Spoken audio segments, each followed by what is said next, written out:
ओम शांति। 28 तारीख की बाबा की मुरली।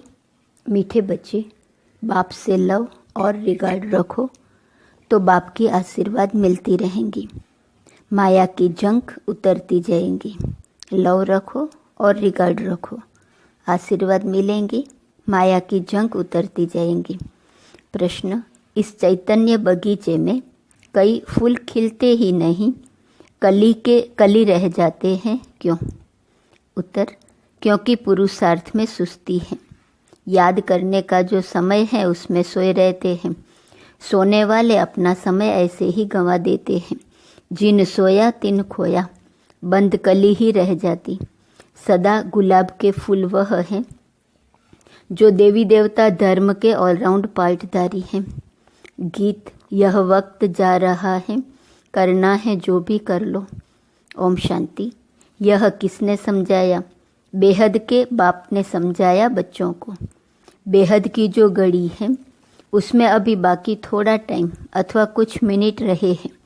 घंटे गए, बाकी कुछ मिनट रहे हैं। जो अच्छे सेंसिबल बच्चे हैं वह जानते हैं नंबरवार तो है ना। गुलाब के फूल होते हैं, उनमें भी नंबरवार होते हैं। यहाँ भी गुलाब के फूल हैं, लेकिन उसमें कोई बंद कली है, कोई थोड़ा खिले हुए हैं। तुम्हारा देवी देवता धर्म भी जैसे सदा गुलाब है, सदा ऑलराउंड पार्ट बजाने वाले।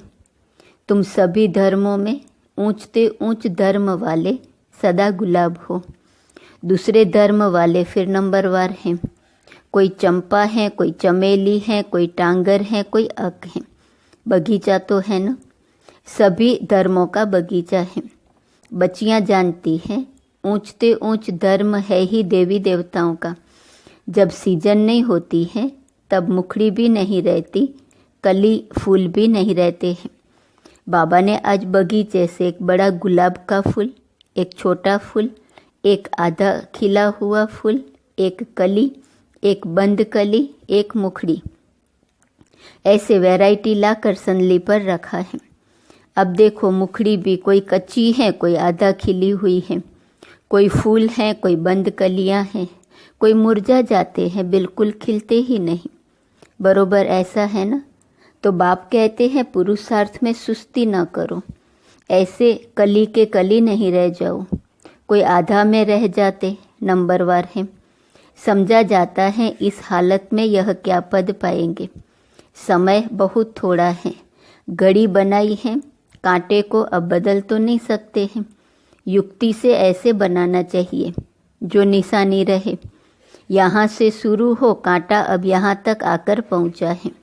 0 से शुरू हो, फिर कांटा 12 तक आकर पूरा होता है। तो इस चक्र में भी पहले देवी देवता धर्म निकला, अभी है अंत। जब से बाप आया है तब से गिना जाता है। तो बाप कहते हैं बच्चे टाइम वेस्ट मत करो, बाप को याद करते रहो। जितना याद करेंगे उतना विकर्म विनाश होंगे। विकर्म तो सबसे होते रहते हैं। ऐसे कोई मत समझे कि हमसे नहीं होता है, इतना अहंकार कोई मत रखे। विकर्म तो बहुत ही गुप्त भी बनते हैं, उनसे बड़ी संभाल रखनी है। इस घड़ी से तुमको टाइम का तो पता लग ही जाता है। मनुष्य तो समझते कलयुग अभी बच्चा है, बिल्कुल घोर अंधियारे में पड़े हुए हैं। अभी तुमको मुर्दों को जगाना है। सवेरे उठकर बाप को याद करना चाहिए।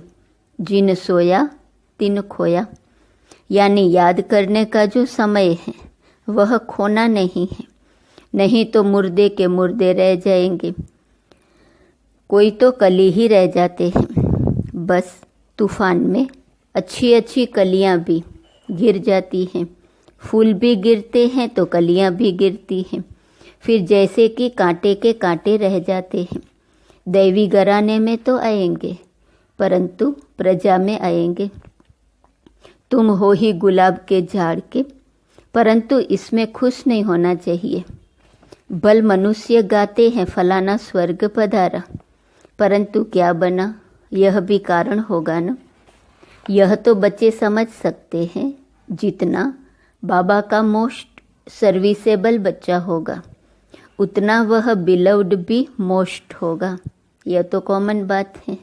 मोस्ट सर्विसेबल होंगे तो बाबा को बहुत प्यारे होंगे।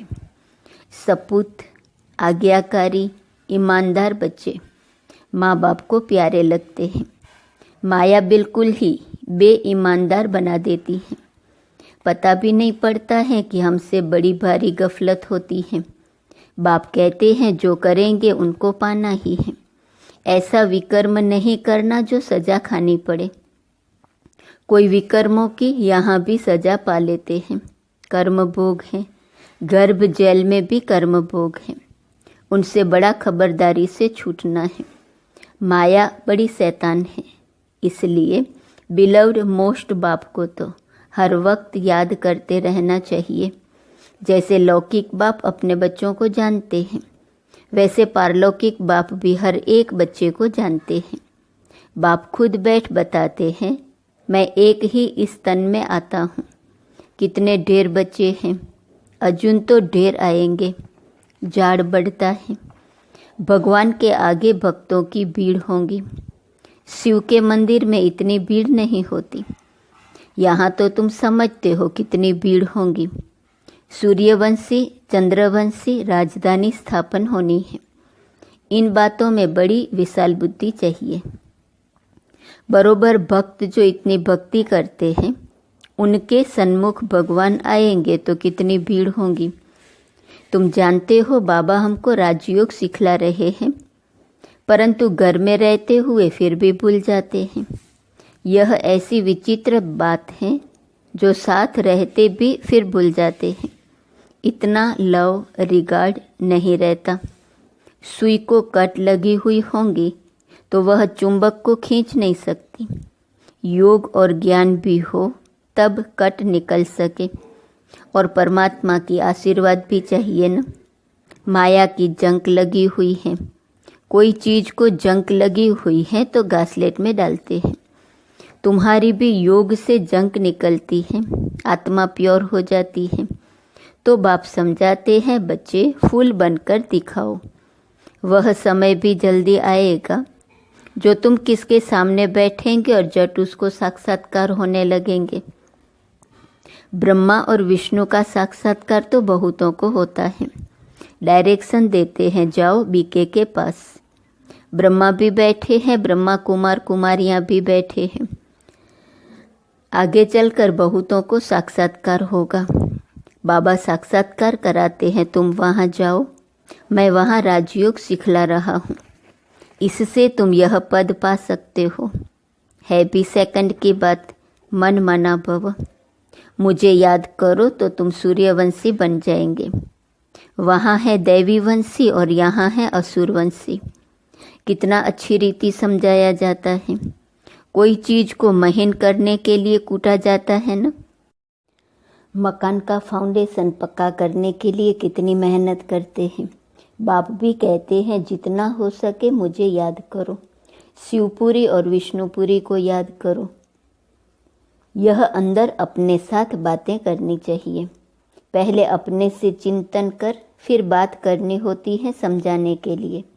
तुमको भी समझाना है। अब बच्चे एग्जीबिशन में कितनी मेहनत करते हैं, है सारी समझाने की बात। सिर्फ स्लोगन से तो कोई समझ ना सके। बाप बैठ समझाते हैं, देवी देवताओं को राज्य कैसे मिला, किसने राजयोग सिखाया। भगवान उवाच, मैं राजयोग सिखलाता हूँ, कहता हूँ मुझे याद करो। शिवपुरी और विष्णुपुरी को याद करो। अब प्रदर्शनी में भी बच्चों को अच्छी रीति समझाना है। मेडिटेशन पर भी समझाना है। हम भी मेडिटेशन करते हैं। चलते फिरते बाप को याद करते, बाप से बातें करते रहते हैं। जैसे कोई प्रोग्राम से कहाँ जाना होता है तो बुद्धि में रहता है, आज फलाने के पास हमको जाना है। प्रोग्राम मिला और बुद्धि दौड़ती रहेंगी। समय नज़दीक आएगा, समझेंगे अभी हमको जाना है। तुमको भी अंदर में ये रहना चाहिए, बस अभी हमको जाना है बाबा के पास। ये पुरानी खाल छोड़नी है, शिवपुरी में जाना है।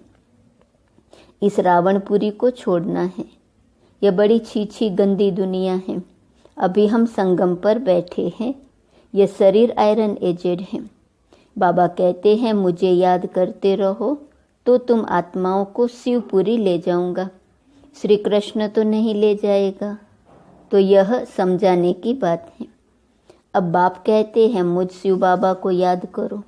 अभी तुम राजयोग सीख रहे हो, तुमको शिवपुरी में आना है, फिर विष्णुपुरी में चले जाएंगे। ये समझाना तो सहज है ना।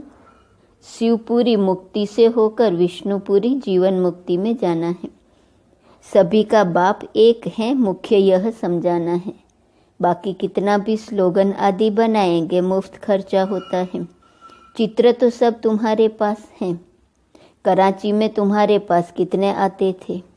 बड़े मैदान में टेबल कुर्सी रखी रहती थी, जो आते थे उसको बैठ समझाते थे। आगे तो इतना ज्ञान नहीं था, अभी तो बिल्कुल सहज ज्ञान मिला है। बाप को भी जानते हो, बाप हैं स्वर्ग का रचयिता। उनका फरमान है मुझे और वर्षे को याद करो। चित्र दिखाकर इस पर समझाओ। आगे तो समझाने से सुनते सुनते ध्यान में चले जाते थे। उसी समय तो तुम छोटी छोटी कलियां थी। बाबा का सारा चमत्कार था, रस्सी खींच लेते थे। अभी तो समझाने की बहुत ज़रूरत है। आजकल तो आदमी भी बड़े खराब हैं। फॉर्म भराने बिगर ऑक्यूपेशन का पता पढ़ न सके। जैसे वह बैरिस्टर आदि पढ़ाने वाले टीचर्स होते हैं ना, बैरिस्टर ही पढ़ाते हैं। यह बेहद का बाप कितना बड़ा टीचर है। वह टीचर तो करके बैरिस्टर बनाएगा, बीच में शरीर छूट गया तो बैरिस्टरी भी खत्म। ऐसे थोड़े दूसरे जन्म में वह चलेंगे। यहाँ तुम जो कुछ करते हो वह साथ ले जाते हो। आत्मा में संस्कार रहते हैं। हाँ, छोटे बच्चे को ऑर्गन्स छोटे हैं इसलिए बोल नहीं सकते हैं, कर्मेंद्रियों से कुछ कर नहीं सकते, परंतु संस्कार तो ले जाते हैं न। यह है अविनाशी ज्ञान। बड़ा होकर फिर आए ज्ञान लेंगे। वह आत्मा फिर से आएंगी जरूर। कहाँ न कहाँ किसका कल्याण करेंगी। अपने माता पिता को भी इस तरफ खींचेंगी। भल छोटा बच्चा होगा तो भी मम्मा बाबा को देखने से ही उनका प्यार कशिश करेगा। ऑर्गन्स छोटे होने कारण बात तो नहीं कर सकेंगे, परंतु लव जाएगा हम जिन्स तरफ। तो यह नॉलेज बड़ी विचित्र, रमणीक और सिंपल है। कोई तो बिल्कुल ही ऐसे हैं जो कांटे का कांटा रह जाते हैं। सतयुग है गुलाब का झाड़, अभी तो कांटे हैं, फिर उनसे कोई मुखड़ियाँ निकल रही हैं। सदा गुलाब तो हैं, फिर उनमें नंबरवार हैं। प्रजा में भी आएंगे न। कली बन फिर मुरझा कर ख़त्म हो जाए, यह कोई पढ़ाई थोड़ी ही हुई। मुखड़ी बंद की बंद रहेंगी तो प्रजा में चले जाएंगे। जो फूल बनते हैं वह राजाई में आएंगे। बाबा बगीचे में जाते हैं तो बच्चों को समझाने के लिए फूल भी ले आते हैं। अगर अभी पुरुषार्थ कर फूल न बने तो बाद में बहुत पछताना पड़ेगा। एक तो विकर्मों का बोझा सिर पर है ही, फिर और ही सजा खाकर प्रजा में पद पाना, वह किस काम का हुआ। यह तो समझते हो हमारी दैवी राजधानी स्थापन हो रही है। हर एक को समझ सकते हैं कौन कौन क्या बनेंगे। दिल में रहेगा यह कहाँ तक पढ़ रहे हैं, क्या बनेंगे। अच्छा पढ़ने वाला होगा तो अंदर प्यार करते रहेंगे, समझेंगे यह राजाई में आएंगे। आगे चलकर तुमको बहुत साक्षात्कार होंगे। न पढ़ने वाले फिर बहुत पछताएंगे। समय बहुत थोड़ा है, फिर इतना गैलप भी कैसे करेंगे। बाप कहते हैं बच्चे बनकर और फिर अगर विकर्म करेंगे तो 100 गुना दंड भोगना पड़ेगा। जेल में जाने वाले कई चोरों का धंधा ही वह होता है, सजा खाना, जेल जाना। अभी तुम पुरुषार्थ कर रहे हो ऊंचते ऊंच महाराजा महारानी सूर्यवंशी बनने का। नंबरवार तो है ना। जो भागंती हो जाएंगे उनका क्या हाल हो जाएगा। बाप कितना अच्छी रीति समझाते हैं, परंतु तकदीर में नहीं है तो समझते नहीं। फिर तो तदबीर कराने वाला क्या कर सकता है। बाप तो कहते हैं फूल बनो, बाप को भूलो मत। ऐसे बाप का हाथ कभी नहीं छोड़ना। माया अजगर कच्चा खा जाएंगी। ऐसी गफलत नहीं करनी है जो अपना राज्य भाग्य गंवा बैठो। फिर कल्प कल्पांतर ऐसी चलन देखने में आएंगी जैसे अभी देखते हैं। कोई की सतो प्रधान चलन है, कोई की रजो, कोई की तमो। ग्रहचारी भी अच्छे अच्छे बच्चों पर बड़ी कड़ी बैठती हैं। अंदर से काले, बाहर के अच्छे। गफलत होगी तो आत्मा काली हो पड़ेगी। परछाया काला पड़ता है, इसलिए बाबा कहते हैं एक कान से सुन, दूसरे कान से फिर निकाल दो। इविल बातों के लिए कान बंद कर दो। अच्छा, मीठे मीठे सिकिलधे बच्चों प्रति माता पिता बाप दादा का याद, प्यार और गुड मॉर्निंग। रूहानी बाप की रूहानी बच्चों को नमस्ते। रूहानी बच्चों की रूहानी बाप को नमस्ते नमस्ते नमस्ते। धारणा के लिए मुख्य सार। पहली पॉइंट, सदा विकर्म विनाश करने की लगन में रहना है। कोई भी विकर्म अभी न हो, इसकी संभाल करनी है।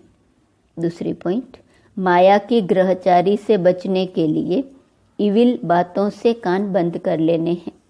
अपनी चलन सतो प्रधान बनानी है। अंदर बाहर साफ रहना है। वरदान, बैलेंस द्वारा ब्लिसफुल जीवन का साक्षात्कार कराने वाले सर्व की ब्लेसिंग के पात्र भव। बैलेंस सबसे बड़ी कला है।